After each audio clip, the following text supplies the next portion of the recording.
Baik, Salam. Di sini saya akan menjelaskan tentang investasi jangka pendek. Investasi jangka pendek adalah pada zaman dulu investasi umumnya hanya dilakukan oleh orang-orang yang berada di kalangan menengah ke atas, namun dengan seiring perkembangan zaman, kini bahkan mahasiswa, pekerja lepas, hingga ibu rumah tangga pun bisa berinvestasi dengan mudah. Investasi secara harfiah berarti menanamkan dana dengan mengharapkan imbalan di kemudian hari. Sementara orang yang melakukan investasi disebut dengan investor. Di sini ada 3 jenis investasi sesuai dengan masanya, yakni investasi jangka panjang, investasi jangka pendek, dan investasi jangka menengah. Dan investasi jangka pendek, sebagian orang akan lebih memilih investasi yang memiliki jangka waktu pendek karena pencarian lebih mudah dan bisa dilakukan kapan saja. Karena memang pengertian investasi jangka pendek adalah jenis investasi yang memiliki pencarian yang lebih fleksibel, rata-rata orang yang menjalani investasi jangka pendek akan mencairkan dananya dalam kurun waktu 3-12 bulan, yaitu contoh 1, deposito. Mungkin kamu sudah sering mendengar deposito dan memiliki sertifikat. Deposito adalah salah satu instrumen investasi berjangka pendek. Saat kamu menginvestasikan uang dalam bentuk deposito, kamu setuju untuk tidak mengambil atau menarik uang tersebut dalam jangka waktu tertentu dengan keuntungan atau imbalan yang lebih tinggi. Deposito termasuk investasi yang aman dan memiliki imbalan wajar dalam jangka yang pendek. Kamu juga bebas mengatur berapa lama durasi uang yang kamu depositokan. 2. Obligasi negara retail ori.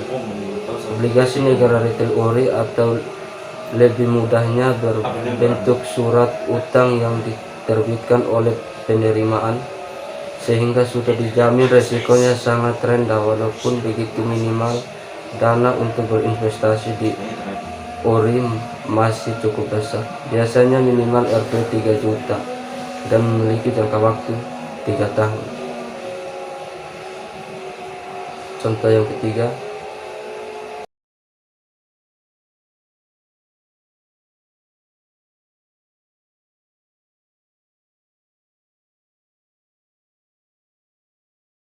oleh penerimaan, sehingga sudah dijamin resikonya sangat rendah. Walaupun begitu, minimal dana untuk berinvestasi di ori masih cukup besar, biasanya minimal Rp 3 juta dan memiliki jangka waktu 3 tahun. Contoh yang ketiga, reksadana pasar uang. Ada 2 jenis reksadana yang cocok digunakan sebagai instrumen investasi berjangka pendek, yakni reksadana pasar uang dan reksadana pendapatan tetap (NASEK). Reksadana pasar uang biasanya jadi instrumen yang paling banyak digunakan karena sistemnya dana yang terkumpul akan diinvestasikan pada instrumen pasar uang seperti surat berharga pasar uang, sertifikat Bank Indonesia, sertifikat deposito, dan sebagainya. Sementara reksadana pendapatan tetap memiliki sistem dana yang terkumpul akan diinvestasikan sebesar 80% pada instrumen surat berharga berbasis utang atau obligasi yang merupakan dari instrumen pasar modal. Di sini saya akan menjelaskan tentang obligasi. Surat-surat berharga.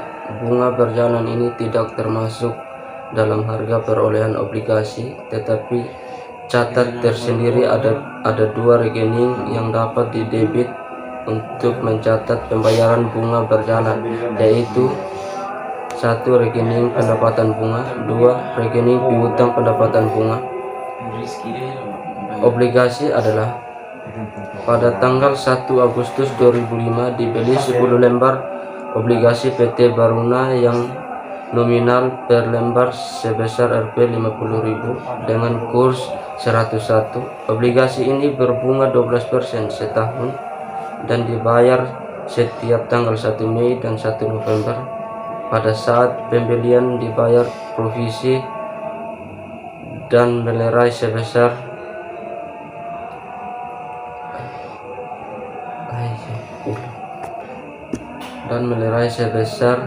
Rp 5.000 tanggal 1 Desember 2005. Seluruh obligasi PT Baruna dijual dengan kurs 102. Biaya penjualan sebesar 300.000. Demikian yang saya jelaskan tentang jangka pendek dan obligasi. Terima kasih. Konsiliasi bank 4 kolom. Contoh soal dan penyelesaian.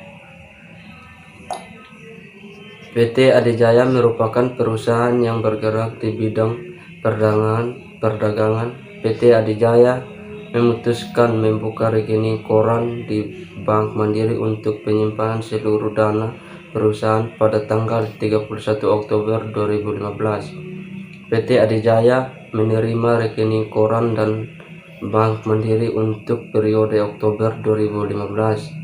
Berikut adalah perbandingan antara catatan perusahaan dan rekening koran bank. PT Adijaya, buku besar dalam RP, tanggal, keterangan, kas, debit, kredit, dan saldo.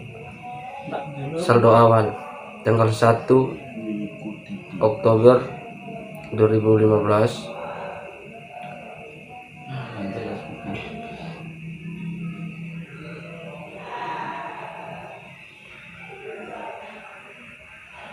Keterangan transaksi yang salah pada bulan lalu, transaksi yang benar pada bulan berjalan, transaksi yang salah pada bulan berjalan.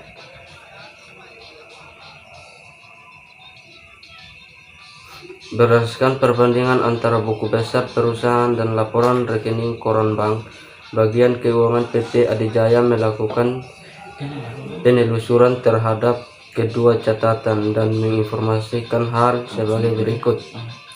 Tanggal 1 Oktober 2015, saldo kas perusahaan per tanggal 1 Oktober 2015 sebesar Rp194.145.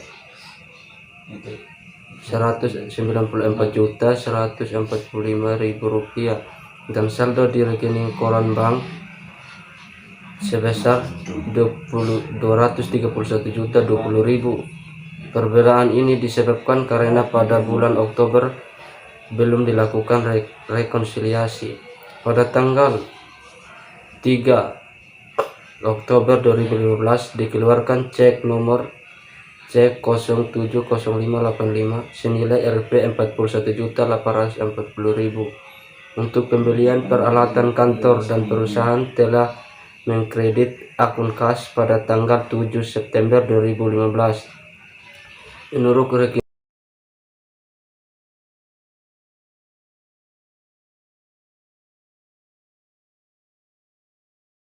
demikian yang saya jelaskan tentang jangka pendek dan obligasi. Terima kasih.